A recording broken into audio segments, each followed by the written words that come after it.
by walking away from your mortgage, because every penny you give a Morgan or Goldman Sachs, they just use it to fund terrorists and kill people and murder people and starve people. So do your species, the human species, a favor.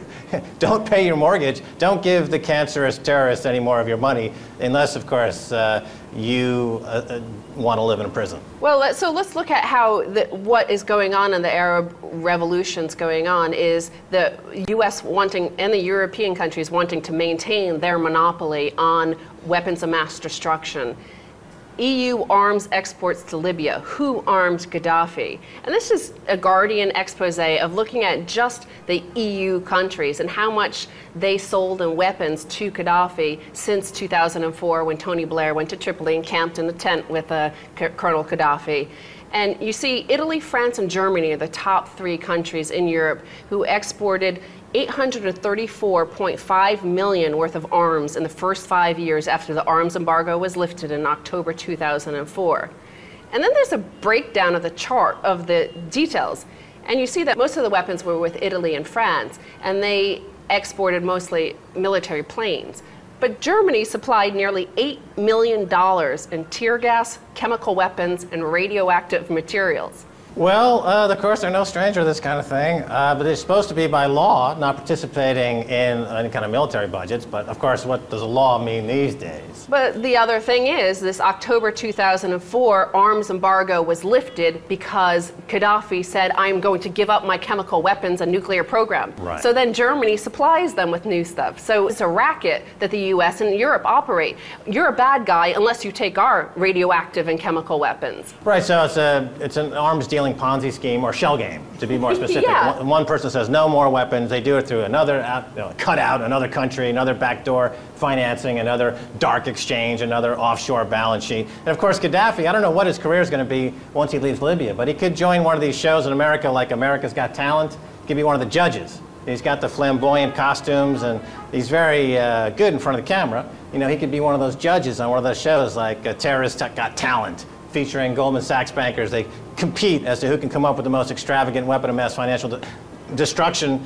And I would imagine Blythe Masters gets the win right away. She's the winner. And then finally, Max, gold buying by China jumps as investors seek to protect wealth, UBS says. So this ends with our first headline, really, where they're saying that economic warfare, financial warfare against America is happening. Well, purchasing gold from China is an act of economic war, in a way, against America. Gold purchases in China, the world's largest producer, climbed to 200 metric tons in the first 2 months of 2011. Well, since we recommended that revolutionaries arm themselves with gold and silver, their positions have doubled, tripled, quadrupled in value. And that's going to be the same for the next 5 years. As the American banking, global banking dictators topple, precious metal prices are going to continue to skyrocket. Stacey Herbert, thanks again so much for being on the Keiser Report Special Edition from Cairo, Egypt. Are you going to join the revolutionaries? I'm on my way to Tahrir Square. Excellent. Don't go away. Much more coming your way. Stay right there.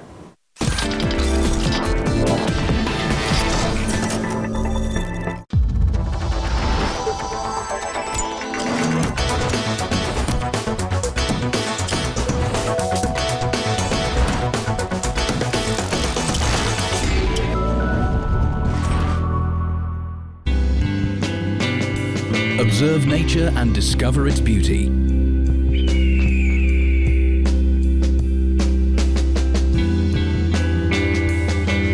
Communicate with the wild and learn. Test yourself and become free.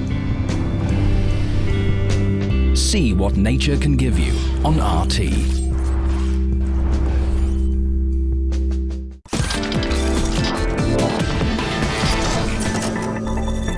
Hi, welcome back to the Keiser Report. Coming to you from Cairo, Egypt. I'm joined now by investigative journalist and blogger Hisham Alam. Welcome to the Keiser Report, Hisham. Welcome. Now, Hisham, first, congratulations on your revolution. Thank you. So how does it feel to be a journalist in the new Egypt? How has your job as a journalist changed? I think it's gonna be more easier than it was in the past because we will have more freedom, more ability to express our opinions. I think we can negotiate about the laws that strict liberty of journalists in Egypt that was in the past constitution. so we can make it more free. So what, going forward as a journalist, what are you going to be focusing on, do you think? What is going to be the main focus, do you think, going forward? Will it be the new constitution, coming up with a new constitution for Egypt? Yes, for sure. But first of all, we have to bring these guys who got the wheels and the fortune of Egypt abroad. They are related to the regime, the ex-president and his family and their cronies. All of them, we have to judge them again to see how much money they get out. Right, so I saw signs that said no cronyism, no nepotism, and so a lot of talk, of course, preceding the revolution was that Mubarak, who was stepping off stage as a dictator, apparently Yes. his son was ready to take his place. Yes. And this kind of, people were ready, this was it, they had it, we don't want it anymore. So what is the status of Mubarak's wealth? Have you been able to seize it? And then his son, what's the status there? Any information about that? We don't have any confirmed information about their wealth, but some people estimated was 70 billions Egyptian pounds, but I think it's a kind of overestimation. It cannot be like that. Okay, so 70 billion. And of course, you have this fantastic chart. It shows the main tree and the branches of corruption. Yes. And obviously Mubarak's at the top, and his family. Then his wife apparently was controlling. Yes. And then his son. Yes. And any other highlights on that chart? Anything stand out as being particularly interesting for you right now? We have to know first that 4 of these guys are imprisoned, okay, and they are facing trials, fair trials. One of them is the ex-minister of Interior, and he had a trial last Saturday.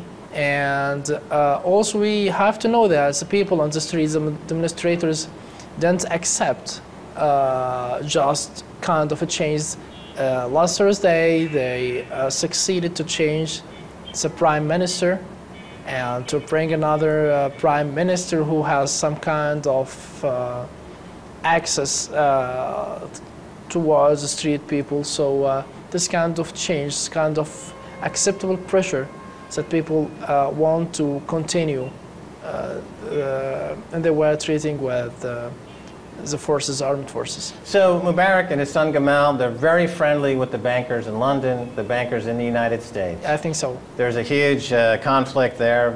In the U.S. particularly, they talk about being anti-dictatorship and anti-terror, but then they finance Gaddafi and they finance dictators. Yes, this is other kind of these countries that makes people here and all the Arab world have fears toward the developed countries, especially United States and United Kingdom and Switzerland. So we cannot accept just their choice or their support for a specific candidate for presidency. So people doesn't trust any kind who got loyalty toward United States or to the West in general. Right, so the U.S. is not seen as a force of liberation or good. Is that a fair statement? Yes. Look, we have an experience with Iraq. Okay, Iraq doesn't have democracy yet. Right. So when Egyptians and across northern Africa, when they think about the revolutions, they think, oh, the U.S., if they get involved, well, we're going to be like Iraq, and Iraq is a terrible example. Yes. And Egyptians also decide to bring democracy on the Egyptian way, not on the American way. And this is a point right now. Right. And so when Hillary Clinton, I noticed she said that recently that the American media is atrocious, that the media at Al Jazeera and RT and other media outlets have been much better at portraying the reality on the ground as versus the U.S. media. Do you concur with that? Have you noticed the difference between the way the U.S. is covering this and the way maybe, let's say, an RT, Russia Today, or an Al Jazeera is covering it? The West coverage, specifically the American coverage, it was quite balanced more than the Arab ones. Yes, Al Jazeera was making some kind of overwhelming overestimation for the incidents, for the numbers of injured and dead people. So, as a journalist, I doesn't accept all the information comes from Al Jazeera. Okay, but looking to CNN Or, for example, for PPC, I have to think twice. Yes, the